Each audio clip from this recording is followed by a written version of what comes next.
Es una bendición muy grande estar una vez más en este lugar para honrar el nombre de Jesús. Amén. Dios bendiga a cada uno de los presentes. Dios bendiga al hermano Saúl y su esposa, a su hermana Katia, sus niños, todos bienvenidos a esta casa de oración y a todos en el nombre del Señor Jesús.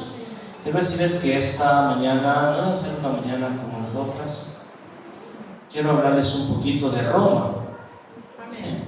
Así que vamos a hablar un poquito de Roma, ¿verdad? Vamos a leer el Salmos capítulo 115, del 1 en adelante.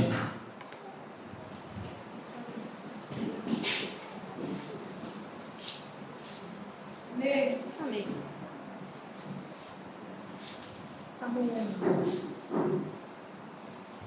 Gloria al Señor. ¿Lo tenemos todos? Amén.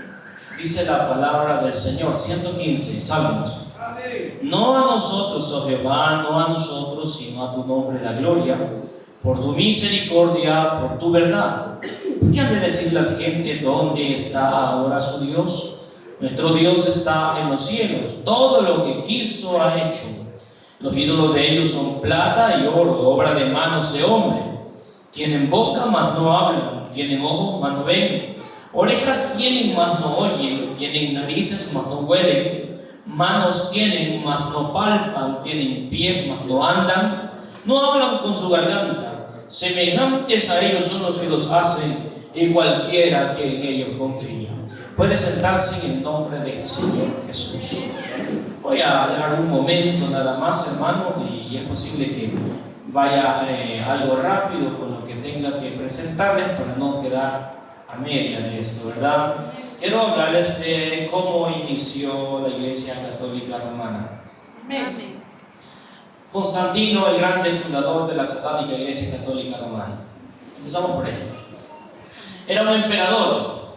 Este hombre, antes de lo que es el imperio, lo que se habla de la Iglesia Católica, antes de todo eso, el cristianismo era ilegal. Amén. Era ilegal. O sea, nosotros en este tiempo somos legales por cuando tenemos una carta jurídica. Pero en ese entonces no había forma de legalizar el evangelio. Entonces, Constantino, con el hambre de llegar al poder y ser poderoso, instituyó, hermano, una fusión, la cual hacía que la Iglesia Católica y todo se hiciera uno y el poder se entremezclara. La forma era alcanzar el poder, ya que la Iglesia en el antiguo tiempo, hermano,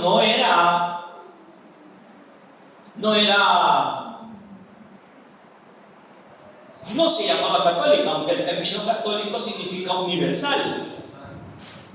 Pero había una sola iglesia, un solo evangelio. Pero decía el apóstol Pablo, no es que haya otro evangelio, pero hay algunos que os trastornan. Ya había gente que hablaba cosas que no eran acorde a lo que los apóstoles que el Señor Jesucristo había enseñado.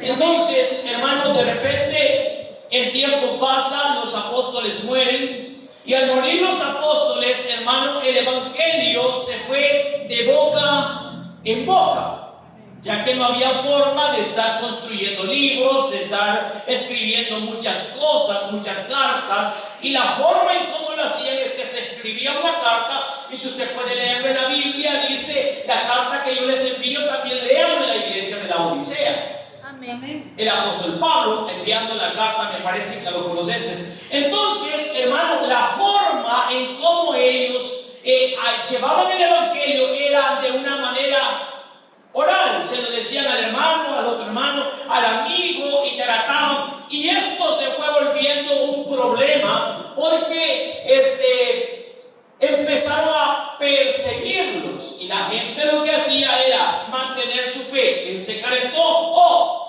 irse a las cavernas, Amén. a las cuevas.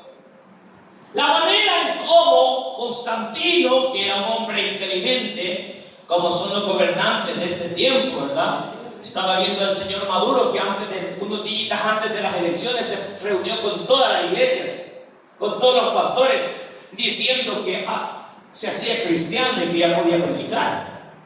O sea, es una forma de llegar al corazón de la gente, ¿verdad? Tan fácilmente. Constantino viene y permite que el cristianismo se vuelva legal. Amén. La Iglesia Católica tuvo sus inicios en la fusión entre el cristianismo y el Imperio Romano, mientras que las enseñanzas de Jesús y los apóstoles enfatizaban el amor, la misericordia y el perdón, lo que nosotros predicamos. La cultura romana estaba fuertemente influenciada por el poder, la autoridad y la idolatría. Amén. Fue este contexto cultural que la Iglesia Católica comenzó a tomar forma. Constantino, la legalización del cristianismo fue en el año 313 de nuestra era, o sea, 313 años después de Cristo. Se empieza lo que es la legalización de la Iglesia Católica. Uno de los momentos clave de la historia de la Iglesia fue la legalización del cristianismo por el emperador Constantino en el año 313. Esto es importante que usted se lo grabe en la mente. Amén. Porque hemos hablado muchas veces del concilio de Nicea y este fue en el año 325. Amén. Aunque las razones de la decisión no están claras, se cree que Constantino vio el cristianismo como una oportunidad de unificar el imperio y fortalecer su propio poder. Con la legalización del cristianismo, la Iglesia Católica pudo expandirse y crecer sin temor a la persecución. Amén. O sea, ya no había persecución. A veces hay cosas que parecen que benefician a los cristianos, pero no benefician. Amén. Porque supuestamente el cristianismo ya era legal. Y como ya era legal, ya se podía predicar el evangelio, pero no era legal para todos. Amén. ¿Verdad? Era legal para la iglesia del imperio. Amén. El concilio de Nicea es la unificación de la cristiandad en el 325. El concilio de Nicea ya es la unificación de los credos. Si ustedes pueden analizar, yo le he dicho varias veces, en muchas ocasiones, es la forma en cómo una persona, un pastor, podemos decir, digamos en la unión, digamos que no hubiera transporte, ¿verdad? Y que la gente tuviera que viajar a caballo. ¿Cuántas veces cree que iríamos nosotros a la unión? Tal vez una vez al año. Y en esa una vez al año llegan influencias de toda clase a la vida de la persona, como está llegando hoy en día, con las nuevas doctrinas que están apareciendo en el internet, y la gente las agarra, y como las agarra, de repente vienen creyendo otra cosa. Y es peligroso. Entonces dice de que creía una cosa, el hermano aquel creía otra, el otro creía otra y el otro creía otra, y tuvo que hacerse concilios para que hubiera un solo credo. Eso fue en el año 325. Hemos hablado ya de esto algunas veces. Amén. Y se reunieron para unificar el credo y sacar un solo credo. Entonces sucedió en el año 325. Bueno, este artículo sonará bastante fuerte, lo es.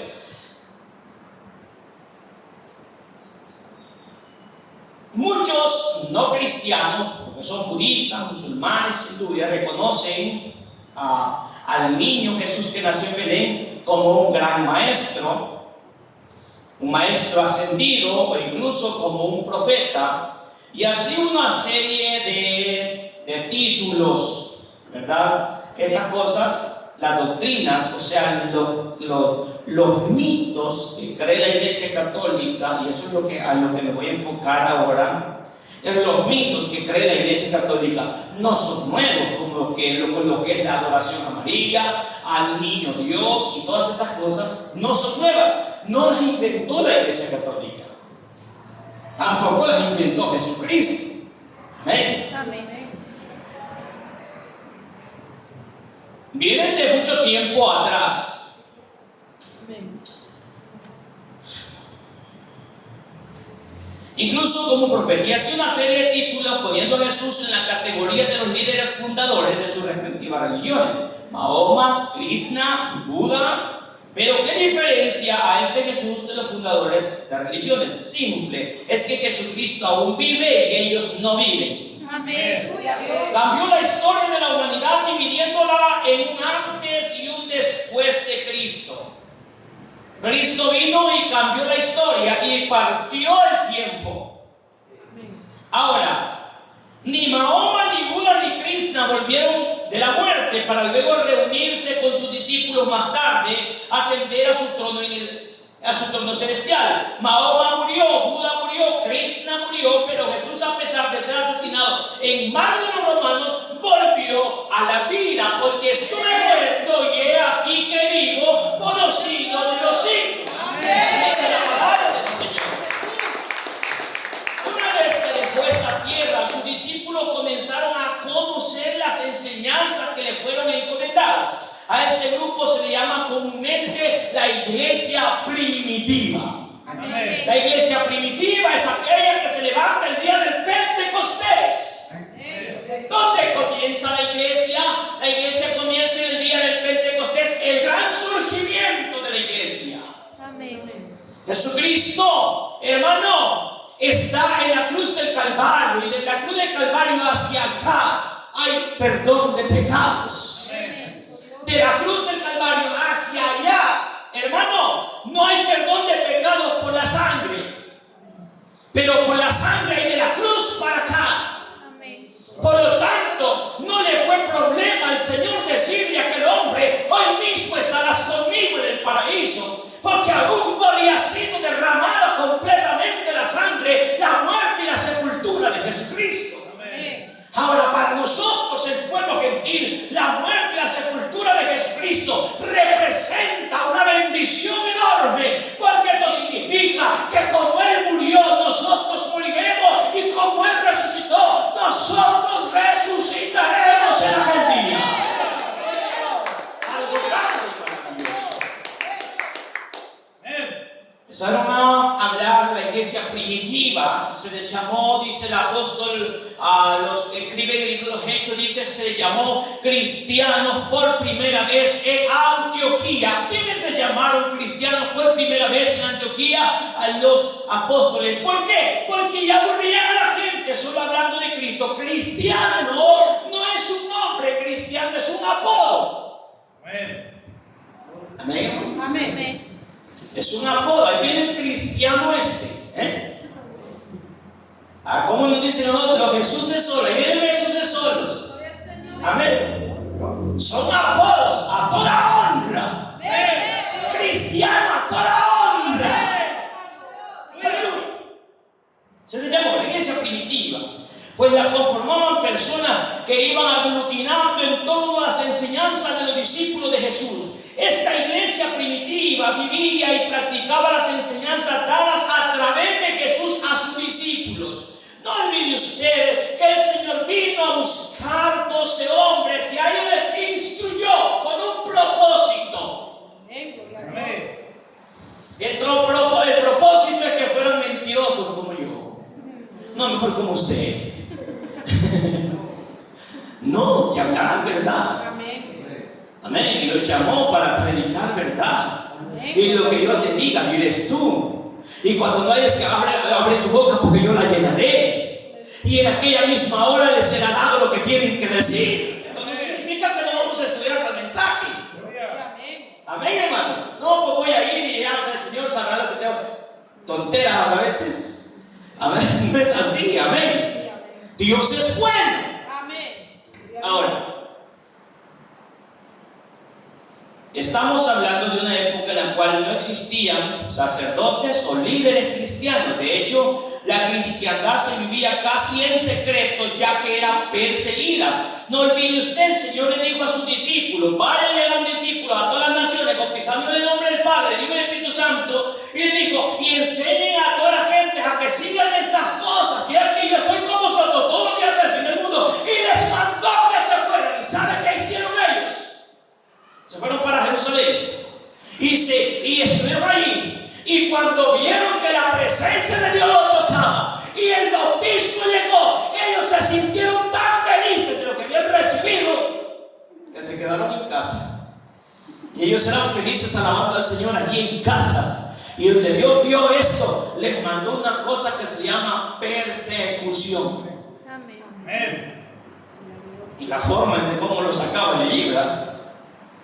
Claro, escapa por tu vida. Venimos a matar a Pedro. Y Pedro ya no estaba, ya había ido.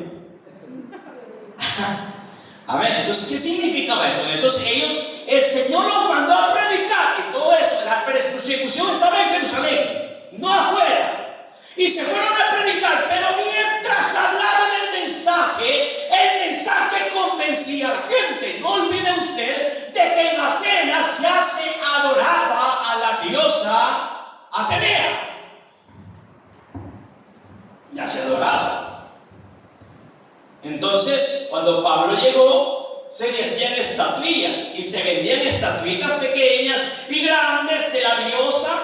Entonces ellos venían y Pablo predicaba contra de esto, y al predicar contra de esto, a Pablo lo metieron a la cárcel. ¿Por qué? Porque esto generaba dinero. Sí, amén. Eso está en la palabra del Señor. Entonces el evangelio, hermano, empezó a ser un problema porque se volvió un revolucionario. Y cuando yo quiero dejar claro esta mañana que cuando hay un cántico que el hermano Cristóbal canta y dice que el gran revolucionario, no quiere decir el gran guerrillero. Amén. Eso es revolucionario. No, revolucionario quiere decir que revoluciona las masas, que la gente la deja pensando, que cambia la historia. No que quiere que la gente vive en pobreza, o que la gente tenga un pensamiento comunista. Nada de eso tiene. Jesús no era comunista. Amén. Cuando lo dice revolucionario es porque cambió a las masas y los pensamientos. Amén. El evangelio se volvió un evangelio que revolucionó la historia. La gente cambió los pensamientos. La gente los judíos tenían la idea que eran los únicos que Dios amaba. Y los gentiles tenían la idea que para ellos cualquier cosa era buena. Pero aparece Jesucristo con un mensaje perfecto y manda 12 hombres a predicar el evangelio a Jerusalén, a Judea y hasta lo último de la tierra, donde ahora se predica verdad. Amén. Dijo Dios.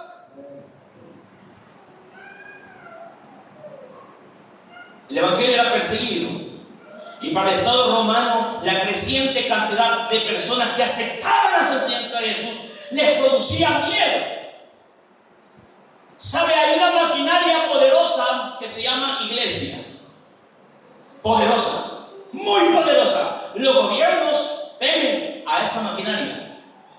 Y ese es el motivo porque algunos gobiernos se reúnen con algunos pastores que ellos consideran que les pueden causar un problema. Entonces se reúnen con ellos y no voy a hablar de más porque todavía quiero seguir predicando aquí. Así me dio un papá un día. Te van a arrancar la cabeza.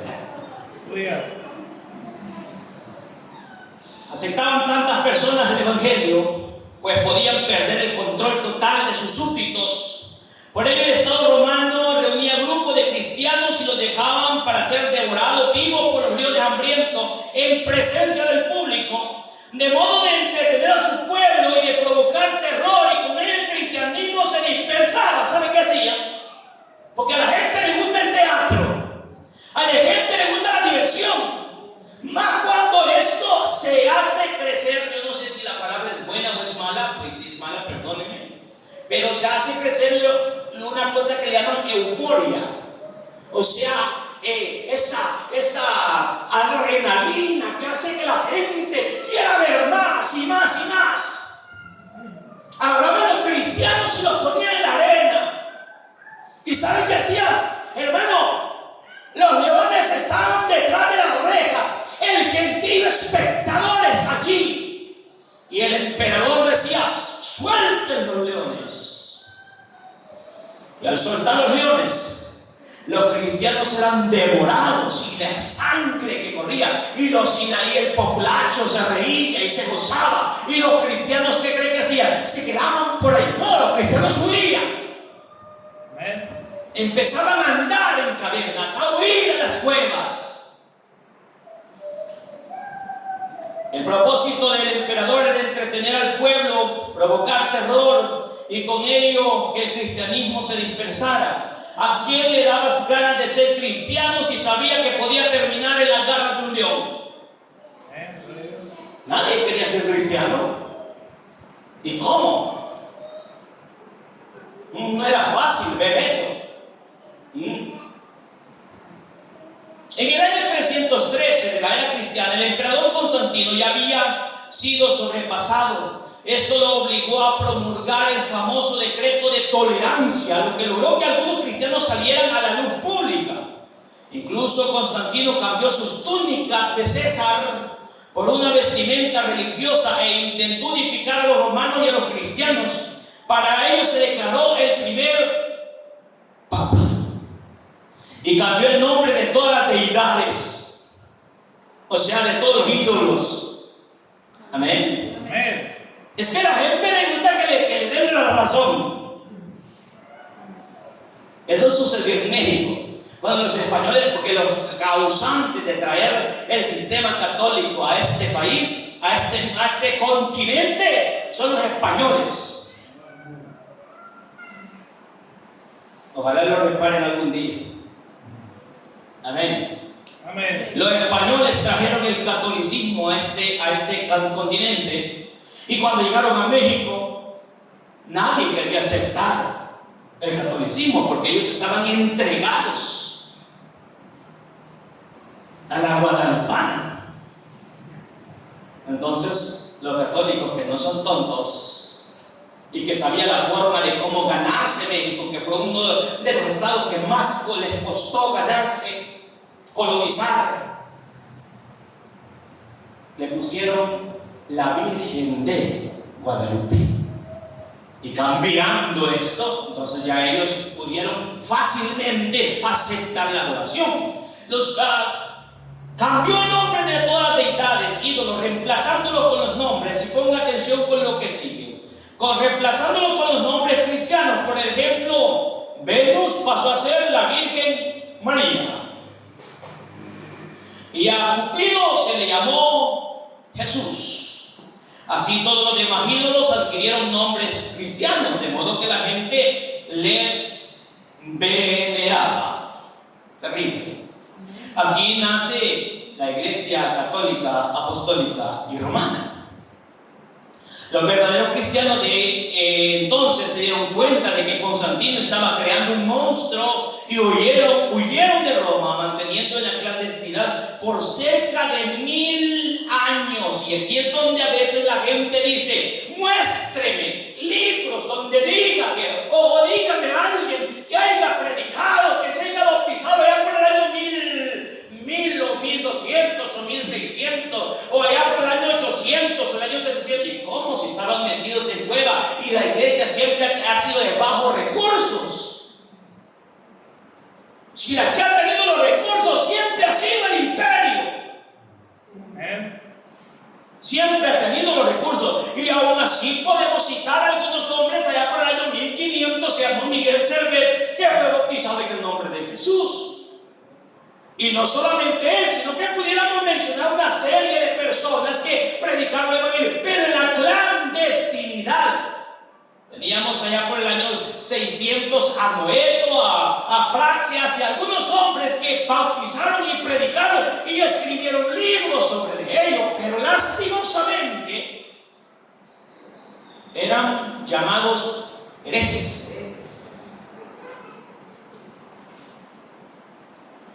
Cuando Constantino dejó el poder, dio al obispo de Roma el título de sumo pontífice máximo e hizo de él el segundo papa. Eso ocurrió en el año 330. Constantino se fue a Bizancio, Turquía, la transformó un poco y la llamó Constantinopla, manteniendo lealtad al sistema católico romano. Voy a adelantarme un poquito más porque el tiempo se me está yendo y no he llegado a donde quiero llegar.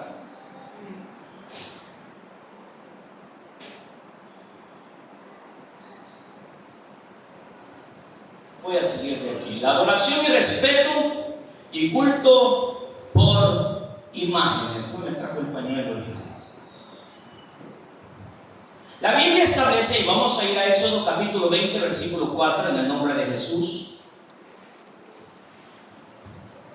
Éxodo capítulo 20, versículo 4.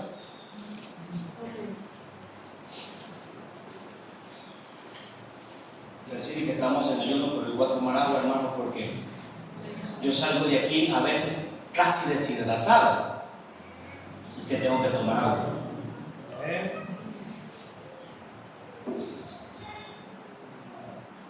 Dice la Biblia: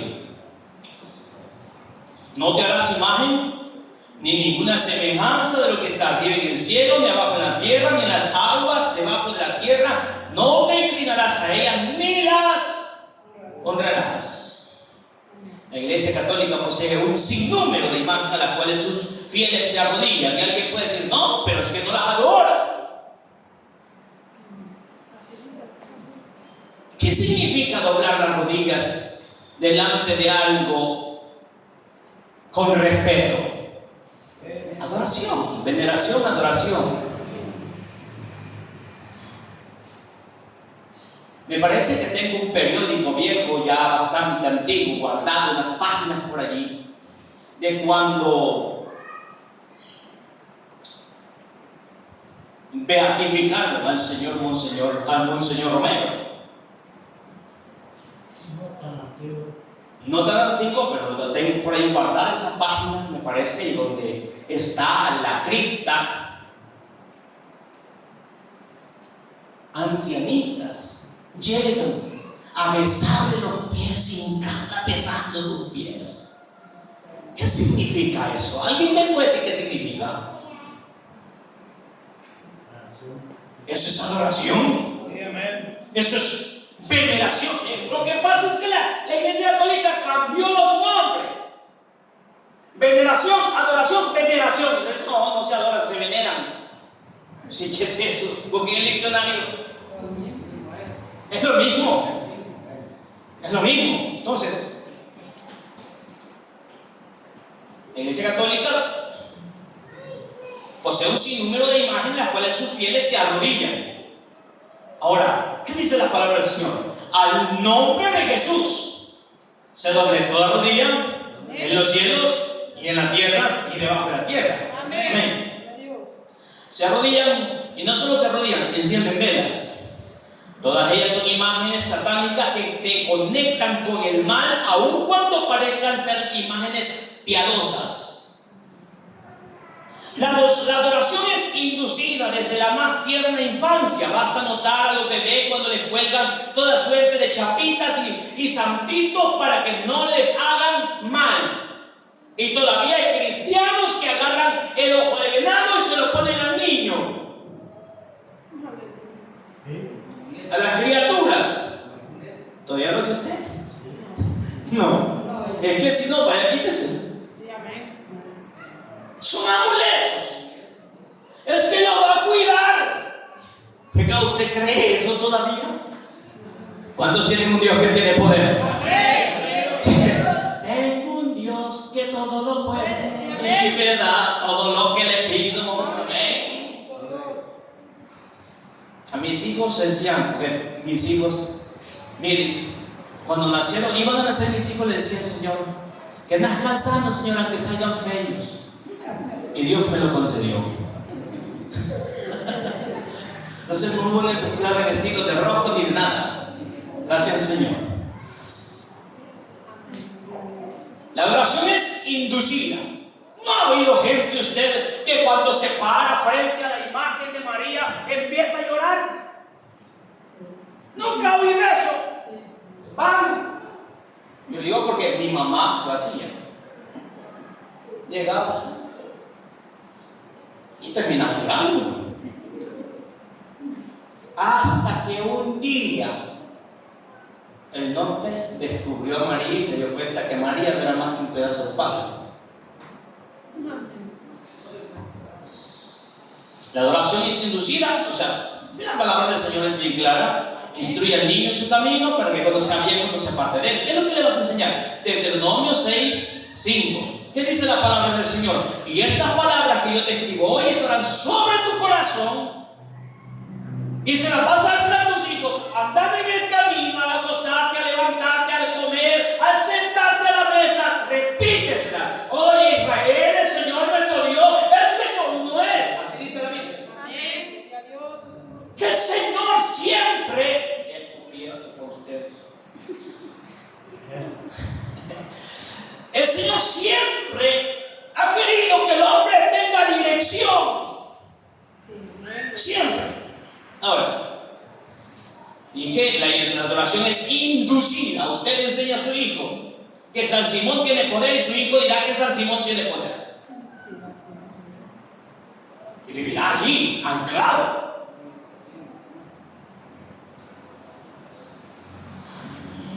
La Iglesia Católica engaña a sus adeptos con la veneración de imágenes de supuestos santos. La Iglesia Católica engaña a millones a cambiar la palabra de oración por veneración de santos, pero es exactamente lo mismo. Es optar por elegir a una imagen que no habla, no oye, no ve, en vez de elegir a Dios, que oye, que ve y que nos asiste con su presencia. Amén. Venerar es honrar, adorar. Pedro no fue el primer papa. Amén. Amén. ¿Le está pareciendo esto? Amén. Amén. No es como que están durmiendo, ¿no? Amén. Pedro no fue el primer papa.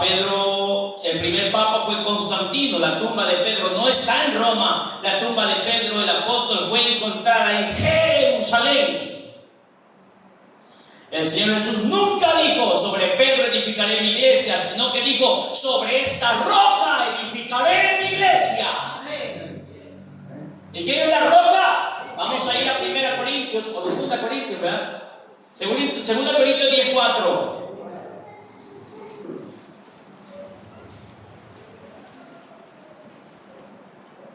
No, hermanito, 1 Corintios 10:4. Amén.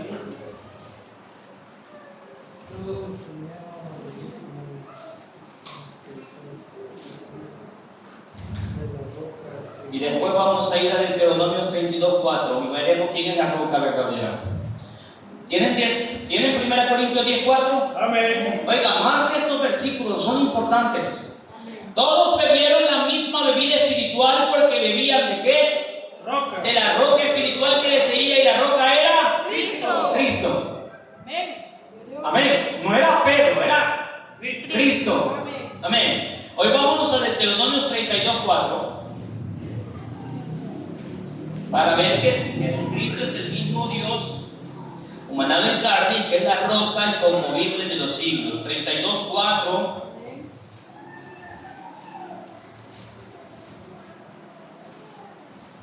Aleluya. Vamos a ver desde el 3. Lo tenemos. Amén. Dice la Biblia: porque el nombre de Jehová proclamaré, engrandecer a nuestro Dios. Él es la roca cuya obra es perfecta, porque todos sus caminos son rectitud. Dios de verdad y sin ninguna iniquidad en él, es justo y recto. Vamos a leer el 5 porque está hermoso. La corrupción no es suya, de sus hijos es la mancha, generación torcida y perversa. Amén. ¿Nos queda claro? Amén. Bien. Entonces la roca es Cristo. Entonces sobre esta roca edificaré mi iglesia, refiriéndose a sí mismo como roca, piedra angular desechada por los edificadores. Salmo 118:22. Pero el culto creado por Constantino fue muy hábil con la ignorancia de la gente y lo sigue siendo hasta el día de hoy. Vamos a las cruzadas. Nos vamos. Si usted tiene alguna pregunta después, hágamela, y si yo no se la puedo contestar, se la tendré cualquier día de estos. Amén. Las cruzadas comenzaron como una forma a través de la cual la Iglesia Católica pudiera apoderarse de Jerusalén para establecerse allí. Obviamente no logró establecerse en Jerusalén, pues debía cumplirse la profecía que menciona que la gran ramera se establecerá en las 7 ciudades de la colina en Roma. Vamos a Apocalipsis capítulo 17. Esto lo vimos hace poco cuando estuvimos viendo Apocalipsis 17. ¿Quién era la mujer de Apocalipsis 17? Amén.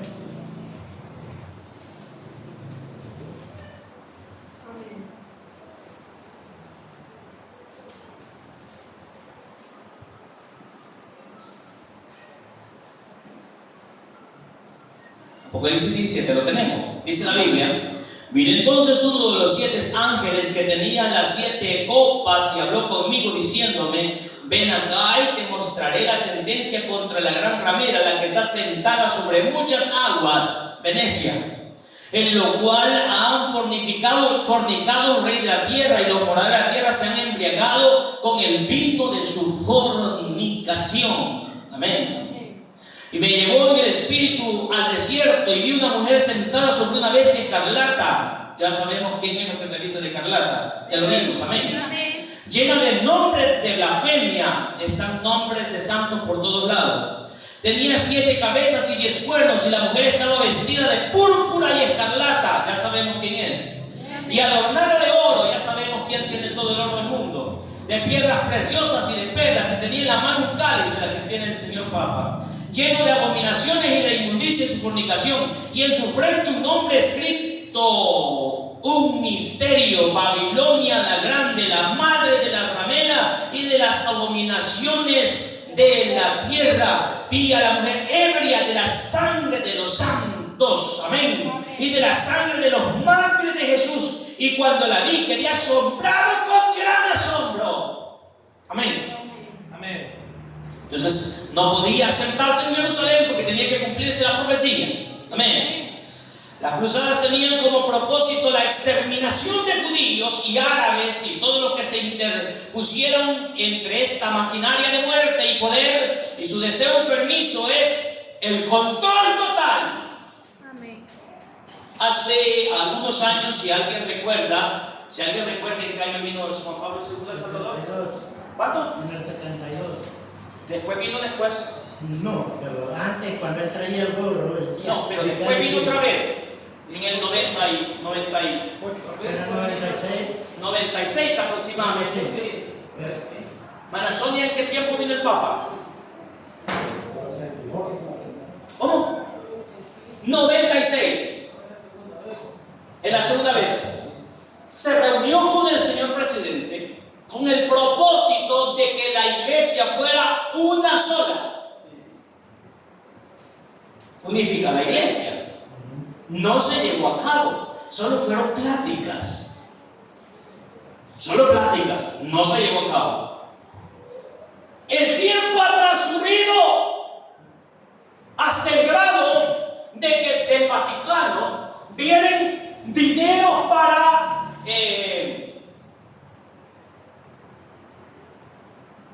de una manera más clara, para pagar sueldos a pastores para que puedan vivir una vida más cómoda, más firme, más tranquila, y una forma de abrir la brecha de manera que no haya diferencia entre una cosa y la otra. No se llevó a cabo la gran mayoría, pero en la beatificación del Monseñor Romero, allí estuvo 2 de los grandes pastores de las iglesias en esa reunión. ¿Qué podían estar haciendo los de la iglesia cristiana en la beatificación de un santo católico? Amén. Sí, amén. ¿Qué podían estar haciendo? Bueno, investiguen. El llamado Santo Oficio fue nombrado y utilizado por esta institución satánica para acusar a verdaderos cristianos de brujería y quemarlos en la hoguera. Recordemos que los verdaderos cristianos debieron de estar ocultos por un largo periodo y, de acuerdo a la agenda de expansión del romanismo, debían ser exterminados. ¿Alguien recuerda lo que hemos hablado, lo que pasó en las catacumbas? En las cuevas donde alguien, y como siempre ha habido alguien, ¿cuánto me dan?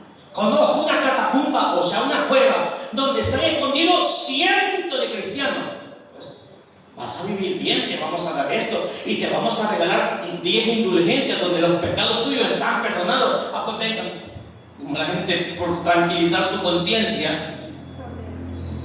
iban y decían: en esa cueva hay cientos de cristianos. Le hacían un llamado a la gente para que renegara de su fe, y al no renegar de su fe, ¿sabe qué hacían? Le ponían piedra sobre piedra, piedra sobre piedra, hasta dejarlos sepultados en piedras. Si no lo cree, busca un libro que se llama El mártir de las catacumbas. Ahí lo va a encontrar.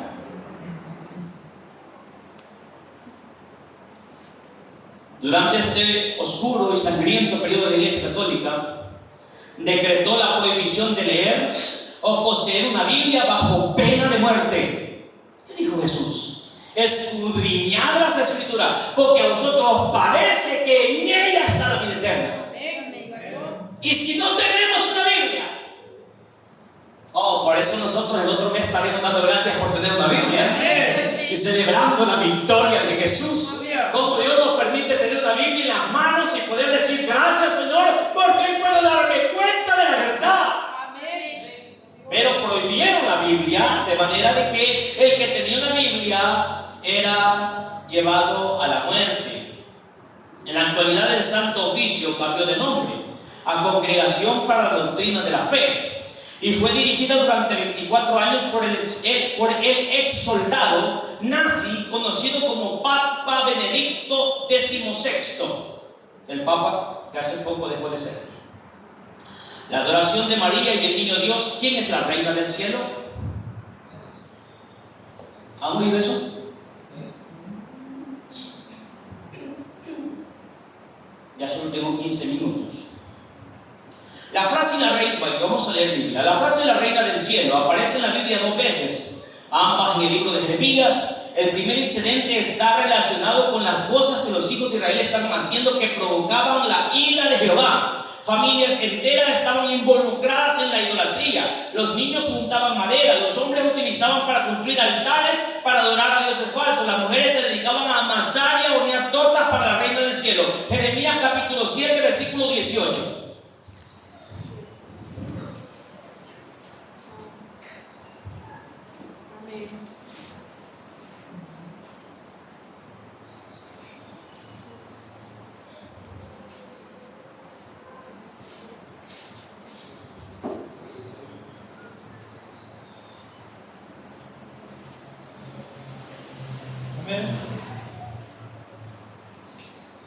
¿Qué dice, hermana Refalia? Dice así, hermano: los hijos recogen la leña, los padres encienden el fuego, y las mujeres amasan la masa para hacer tortas a la Reina del Cielo, y para hacer ofrendas a dioses ajenos, para provocarme a ira. A este título se refiere a Astarte. Astarte, diosa de Babilonia y Asiria, también llamada Astarot por otros grupos. Se creía que era la esposa del falso dios Baal, también conocido como Moloch, y esto es importante. Baal y Moloch es el mismo, pero en diferentes naciones. Ahora en un lugar se le conocía de un modo y en otro lugar se le conocía de otro. La motivación de las mujeres para adorar a Astarot se deriva de su reputación como una diosa de la fertilidad, y como la concepción de los hijos fue muy deseada entre las mujeres de la época, la adoración a la Reina del Cielo era muy frecuente entre las civilizaciones paganas. Lamentablemente se hizo popular entre los israelitas también. O sea, estas adoraciones eran prohibidas por el Señor, pero porque Dios es claro: al Señor tu Dios adorarás y a Él solo servirás. O sea, aquí no hay más, no hay forma. Pero los israelitas, hermano, era gente que si llegaban allá al cautiverio, ellos, con tal de quedar bien con la gente, ellos empezaban a adorar al Dios que tuviera en aquel lugar. Algunos se mantuvieron fieles, como el caso de Daniel, que se mantuvo fiel adorando al Señor pese a las circunstancias. La segunda referencia a la reina del cielo se encuentra en Jeremías capítulo 44, versículos 17 al 25.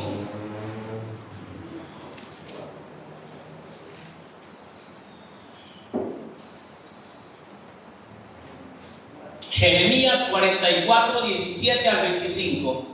Lo tenemos, hermana Tere. Adelante, hermana. Sino que ciertamente logremos por obra una palabra que ha salido de nuestra boca, para ofrecer incienso a la reina del cielo, derramando libaciones como hemos hecho nosotros y nuestros padres, nuestros reyes y nuestros príncipes en las ciudades de Judá y en las plazas de Jerusalén. Y tuvimos abundancia de pan y estuvimos alegres y no vimos mal alguno. Mas desde que dejamos de ofrecer incienso a la reina del cielo y de derramarle libaciones, nos falta todo. Y a espada y de hambre somos consumidos. Y cuando ofrecimos incienso a la reina del cielo y le derramamos libaciones, ¿acaso le hicimos nosotros tortas para tributar del culto? Y le derramamos libaciones sin consentimiento de nuestro marido. Y habló Jeremías a todo el pueblo, a los hombres y a las mujeres, y a todo el pueblo que le había respondido esto, diciendo: no se ha acordado Jehová, y no ha venido a su memoria el incienso que ofrecisteis en las ciudades de Judá y en las calles de Jerusalén, vosotros y vuestros padres, vuestros reyes y vuestros príncipes, y el pueblo de la tierra. Y no pudo sufrirlo más Jehová a causa de la maldad de vuestras obras, a causa de las abominaciones que habíais hecho. Por tanto, vuestra tierra fue puesta en asolamiento, en espanto y en maldición, hasta quedar sin morador, como está hoy, hasta hoy. Hasta el 25. Porque ofrecisteis incienso y pecasteis contra Jehová y no obedecisteis a la voz de Jehová, ni anduvisteis en su ley, ni en sus estatutos, ni en sus testimonios. Por tanto, ha venido sobre vosotros este mal como hasta hoy. Y dijo Jeremías a todo el pueblo y a todas las mujeres: oíd palabra de Jehová, todos los de Judá, que estáis en la tierra de Egipto. Así ha hablado Jehová de los ejércitos, Dios de Israel, diciendo: vosotros y vuestras mujeres hablasteis con vuestras bocas y con vuestras manos lo ejecutasteis, diciendo: cumpliremos efectivamente nuestros votos que hicimos de ofrecer incienso a la reina del cielo y derramarle libaciones. Confirmáis a la verdad vuestros votos y ponéis vuestros votos por obra. Amén. ¿Qué está diciendo la palabra del Señor? El pueblo de Israel, el pueblo que Dios amaba y que le había enseñado durante 40 años en el desierto, ¿cuáles eran los mandamientos? No te harás imágenes. Y ellos ahora están ofreciendo, no olviden lo que dice Oseas, dice: ¿cuántas veces vosotros cargasteis ofrenda para mí? Pero bien cargasteis por 40 años en vuestra espalda la estrella de Moloc. O sea, el pueblo de Israel era idólatra. Amén. Idólatra. Entonces, estamos hablando de que el pueblo de Israel ya adoraba a la reina del cielo, diosa Babilonia, diosa Asiria. No está claro dónde se originó la idea de que Astarot era una consorte de Jehová, pero es fácil ver cómo la mezcla del paganismo que exalta a una diosa con la adoración del verdadero rey del cielo, Jehová, puede llevar a la combinación de Dios y Astarot. Y puesto que la adoración de Astarot involucró la sexualidad, fertilidad, procreación y prostitución en el templo, la relación resultante a la mente depravada naturalmente sería una de carácter sexual. Claramente la idea de la reina del cielo como la consorte o amante del rey del cielo es idolatría y es antibíblica. No está en la Biblia. O sea, usted puede ponerse a adorar a María y usted está consciente que no está en la Biblia y que la adoración única debe ser a Jesucristo. Amén. Se me ha ido el tiempo. No hay ninguna reina del cielo. Amén, hermano. Amén. No hay, porque eso está bien claro, ¿verdad? No hay ninguna reina del cielo. Hay un rey del cielo. Amén. Amén. Y yo, Juan, estaba en el Espíritu y de repente vi el cielo abierto y en el cielo estaba un trono y en el trono estaba uno sentado. Amén. Amén. Jesucristo. Ciertamente hay un rey del cielo, el Señor Jesús de los ejércitos, Jehová. Solo Él reina en el cielo. Él no comparte su gloria con nadie. Eso es Isaías 46:8. Él no comparte su gloria con nadie, su trono, su autoridad con nadie. La idea de que María, la madre de Jesús, la reina del cielo, no tiene ninguna base bíblica alguna, sino que proviene de las proclamaciones de los sacerdotes y los papas de la Iglesia Católica Romana. Aunque María era ciertamente una mujer piadosa, grandemente bendecida por haber sido elegida para dar a luz al Salvador del mundo, ella no era de ninguna manera divina. Amén. Era humana completamente, ni estaba libre de pecado, ni debe ser adorada, venerada, ni alguien a quien se le deba orar. Todos los seguidores del Señor Dios niegan la adoración. Pedro y los apóstoles se negaron a ser adorados. Hechos 10, 25, 26. Y para no perder tiempo, se lo puede decir yo parafraseado. Llegó Cornelio a la casa llegó Pedro a la casa de Cornelio, porque Cornelio lo había mandado a llamar para que le dijera lo que el Señor quería que Cornelio supiera. Cuando Cornelio le dio a Pedro, dice la Biblia que Cornelio corrió y se hincó a sus pies, y lo primero que hizo Pedro fue decirle: en el Dominus Patris, levántate, yo soy hombre como tú. Amén. Si quieres adorar, adora al Señor. Bendito sea Jesús. Esto quiere decir que Pedro no era papa. Amén. Eso dice Hechos 10, 25 y 26. Y bueno, Hechos 14, 13 y 14, ese sí lo vamos a leer porque no lo tengo en mi mente. Hechos 14, 13 y 14. Quiero ver qué dice Hechos 13 y 14. Oh, es lo mismo, hermano. Sí, es el testimonio, pero veámoslo. 13 y 14 de los Hechos. 14, 13, hermano. 14, 13. Esto es otra cosa, este es Pablo. Y el sacerdote de Júpiter, cuyo templo estaba frente a la ciudad, trajo toros y guirnaldas desde las puertas, juntamente con la muchedumbre quería ofrecer sacrificios. Cuando lo oyeron los apóstoles Bernabé y Pablo, rasgaron sus ropas y se lanzaron entre la multitud, dando voces y diciendo: varones, ¿por qué hacéis esto? Nosotros también somos hombres semejantes a vosotros, que os anunciamos de que estas vanidades os convirtáis al Dios vivo. Amén. Esto significa que los apóstoles no recibieron adoración. Amén. Los santos ángeles se niegan a ser adorados. Apocalipsis 19:20. Aún los ángeles se niegan a recibir adoración. Apocalipsis 19:20. Lo tenemos. Amén. Y la bestia fue apresada, y con ella el falso profeta que había hecho delante de ella las señales con las cuales había engañado a los que recibieron la marca. Esto no me... No, Apocalipsis 19:10, hermano.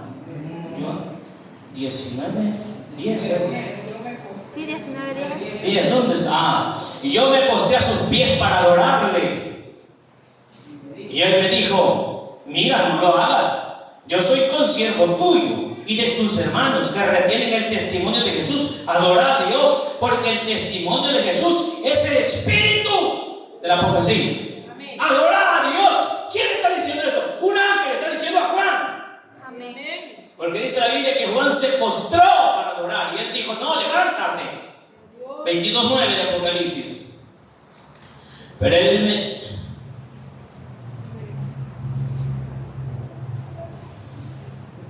8. Yo, Juan, soy el que oyó y vio estas cosas. Y después que las hube oído y visto, me postré para adorar a los pies del ángel que me mostraba estas cosas. Pero él me dijo, mira, no lo hagas, porque yo soy consiervo tuyo, de tus hermanos los profetas, y de los que guardan las palabras de este libro. Adora a Dios, Amén. ni los ángeles.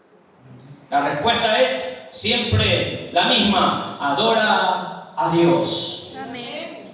Me faltan unas pocas líneas para terminar lo que es esto. Le damos, tengo las 12, unos 10 minutos más. Amén. Y el otro domingo seguimos, porque esto no vamos a la mitad. Además, Jesús mismo, adorar a Dios, ofrecer adoración, reverencia o veneración a alguien que no sea Dios, es nada menos que idolatría. Las palabras mismas de María en su Magnificat. Lucas 1:46 al 55.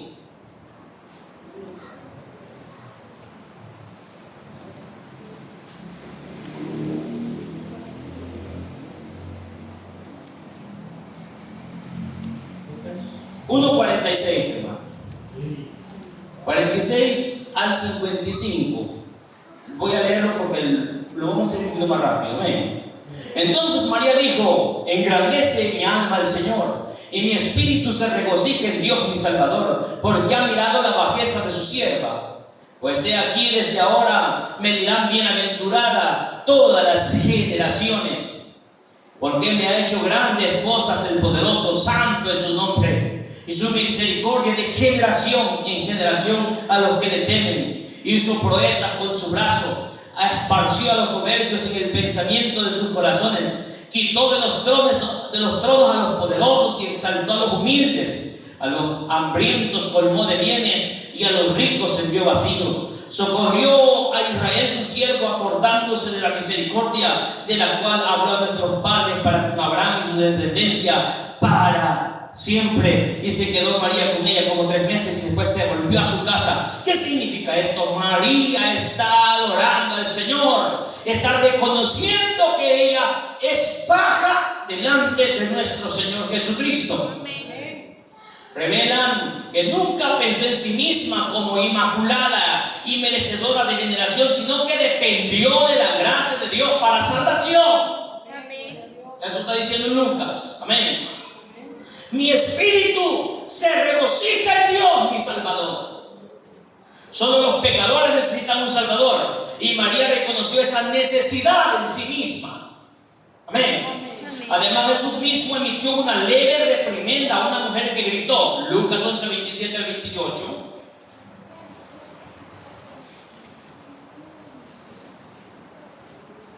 Lucas 11:27 28.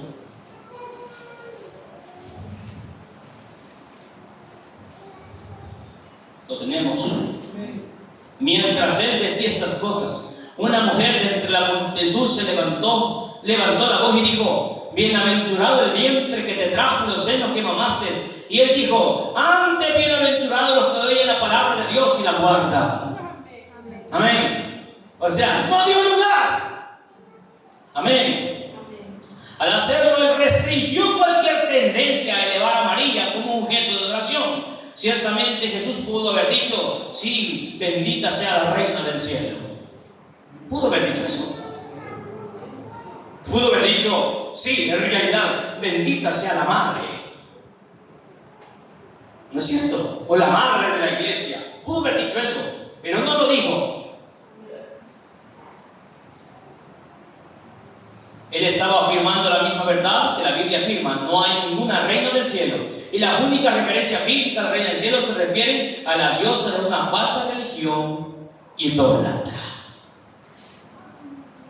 La adoración de María proviene de la religión babilonia. A María la Iglesia Católica le llama Reina del Cielo. La Biblia ya menciona a esta Virgen María en diversos pasajes del Antiguo Testamento. Lo que ya leímos, lee Jeremías 44 y ven lo que Dios piensa de esta reina. Era un sistema idolátrico. La Virgen María con el niño en sus brazos ya se adoraba miles de años antes de Cristo. En ninguna parte de la Biblia se menciona que se debe rendir lugar, algún respeto especial a María. Tanto es así que Jesús la llama mujer. Cualquier reverencia a María es solamente una forma de reverencia a Astarte, Astarot, Astoret, Venus, Afrodita. Al mal llamado niño Dios no es sino otra malévola representación del Dios Sol en brazos de su madre. La adoración a la Reina del Cielo, Virgen María, el niño Dios. Dios trae consigo el invento de la Navidad que fue hecho en el año 1200 por el señor San Francisco de Asís. Es una adoración de origen satánico y nacido en Babilonia. En Asiria se le llamó Istar, a la madre de Tamuz, al hijo. En Fenicia se le llamó Astarte, a la madre, y Baal al hijo. En Egipto se le llamó Isis, a la madre, y Osiris o Horus al hijo. En Grecia se le llamó Afrodita a la madre y Eros al hijo. En Roma se le llamó Venus a la madre y Cupido al hijo. La Iglesia Católica le llama María y Jesucristo al hijo. Pero es lo mismo. Nuestra adoración debe estar centrada completamente en Jesucristo. Recordemos que el último de los Césares, por proclamarse sumo pontífice, solamente cambió los nombres a sus antiguas deidades. Amén. Amén. Era lo mismo. Hace poco estaba viendo por allá